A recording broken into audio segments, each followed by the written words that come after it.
Chrysanthemum by Kevin Henkes.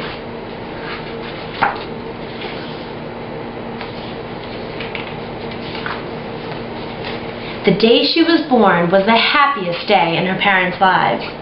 "She is perfect," said her mother. "Absolutely," said her father. And she was. She was absolutely perfect. "Her name must be everything she is," said her mother. "Her name must be absolutely perfect," said her father. And it was. Chrysanthemum. Her parents named her Chrysanthemum. Chrysanthemum grew and grew and grew, and when she was old enough to appreciate it, Chrysanthemum loved her name. She loved the way it sounded when her mother woke her up. She loved the way it sounded when her father called her for dinner. And she loved the way it sounded when she whispered it to herself in the bathroom mirror. Chrysanthemum, chrysanthemum, chrysanthemum. Chrysanthemum loved the way her name looked when it was written with ink on an envelope. She loved the way it looked when it was written with icing on her birthday cake. And she loved the way it looked when she wrote it herself with her big fat orange crayon. Chrysanthemum, chrysanthemum, chrysanthemum. Chrysanthemum thought her name was absolutely perfect. And then she started school. On the first day, Chrysanthemum wore her sunniest dress and her brightest smile. She ran all the way. "Hooray!" said Chrysanthemum. "School!" But when Mrs. Chud took roll call, everyone giggled upon hearing Chrysanthemum's name. Mrs. Chud, Dawn, Eve, Lois, Al, Les, Kay, Max, Sue, Bill, Pat, Tom, Sam, Ken, Joe, Rita, Victoria, Chrysanthemum. "It's so long," said Joe. "It scarcely fits on your name tag," said Rita, pointing. "I'm named after my grandmother," said Victoria. "You're named after a flower." Chrysanthemum wilted. She did not think her name was absolutely perfect. She thought it was absolutely dreadful. The rest of the day was not much better. During that time, Victoria raised her hand and informed Mrs. Chud that Chrysanthemum's name was spelled with 13 letters. "That's exactly half as many letters as there are in the entire alphabet," Victoria explained. "Thank you for sharing that with us, Victoria," said Mrs. Chud. "Now put your head down." "If I had a name like yours, I'd change it," Victoria said, as the students lined up to go home. "I wish I could," thought Chrysanthemum miserably. "Welcome home," said her mother. "Welcome home," said her father. "School is no place for me," said Chrysanthemum. "My name is too long, it scarcely fits on my name tag, and I'm named after a flower." "Oh, pish," said her mother. "Your name is beautiful, and precious, and priceless, and fascinating, and winsome," said her father. "It's everything you are," said her mother. "Absolutely perfect," said her father. Chrysanthemum felt much better after her favorite dinner, macaroni and cheese with ketchup, and an evening filled with hugs and kisses and parcheesi. That night, Chrysanthemum dreamed that her name was Jane. It was an extremely pleasant dream. The next morning, Chrysanthemum wore her most comfortable jumper. She walked to school as slowly as she could. She dragged her feet in the dirt. "Chrysanthemum, chrysanthemum, chrysanthemum," she wrote. "She even looks like a flower," said Victoria, as Chrysanthemum entered the playground. "Let's pick her," said Rita, pointing. "Let's smell her," said Joe. Chrysanthemum wilted. She did not think her name was absolutely perfect. She thought it was absolutely dreadful. The rest of the day was not much better.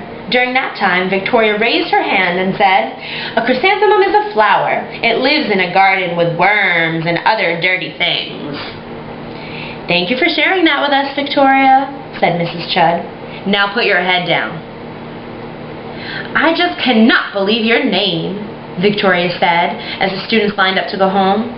"Neither can I," thought Chrysanthemum miserably. "Welcome home," said her mother. "Welcome home," said her father. "School is no place for me," said Chrysanthemum. "They said I even look like a flower. They pretended to pick me and smell me." "Oh, pish," said her mother. "They're just jealous." "And envious and begrudging and discontented and jaundiced," said her father. "Who wouldn't be jealous of a name like yours?" said her mother. "After all, it's absolutely perfect," said her father. Chrysanthemum felt a trifle better after her favorite dessert, chocolate cake with buttercream frosting, and another evening filled with hugs and kisses and parcheesi. That night Chrysanthemum dreamed that she really was a chrysanthemum. She sprouted leaves and petals. Victoria picked her and plucked the leaves and petals one by one until there was nothing left but a scrawny stem. It was the worst nightmare of Chrysanthemum's life. Chrysanthemum wore her outfit with 7 pockets the next morning. She loaded the pockets with her most prized possessions and her good luck charms. Chrysanthemum took the longest route possible to school. She stopped and stared at each and every flower. "Chrysanthemum, chrysanthemum, chrysanthemum," the flowers seemed to say. That morning the students were introduced to Mrs. Twinkle, the music teacher. Her voice was like something out of a dream, as was everything else about her. The students were speechless. They thought Mrs. Twinkle was an indescribable wonder. They went out of their way to make a nice impression. Mrs. Twinkle led the students in scales. Then she assigned roles for the class musical. Victoria was chosen as the dainty fairy queen. Rita was chosen as the spiffy butterfly princess. Jo was chosen as the all-important pixie messenger. And Chrysanthemum was chosen as a daisy. "Chrysanthemum's a daisy, chrysanthemum's a daisy," Jo, Rita, and Victoria chanted, thinking it was wildly funny.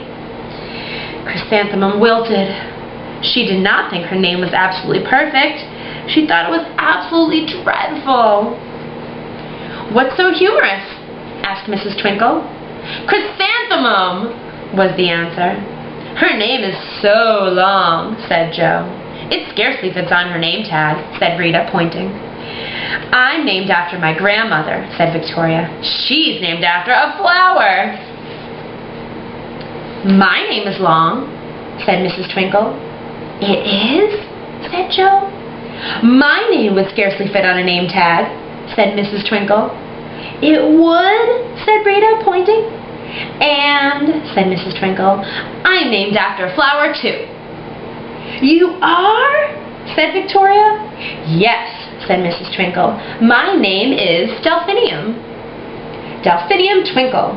And if my baby is a girl, I'm considering Chrysanthemum as a name. I think it's absolutely perfect." Chrysanthemum could scarcely believe her ears. She blushed, she beamed, she bloomed. Chrysanthemum, chrysanthemum, chrysanthemum. Jo, Rita, and Victoria looked at Chrysanthemum longingly. "Call me Marigold," said Jo. "I'm Carnation," said Rita, pointing. "My name is Lily of the Valley," said Victoria. Chrysanthemum did not think her name was absolutely perfect. She knew it. Epilogue. Overall, the class musical was a huge success. Chrysanthemum was absolutely perfect as a daisy. Victoria made the only mistake. She completely forgot her lines as the dainty fairy queen. Chrysanthemum thought it was wildly funny, and she giggled throughout the entire dance of the flowers. Eventually, Mrs. Twinkle gave birth to a healthy baby girl, and of course, she named her Chrysanthemum. Chrysanthemum by Kevin Henkes.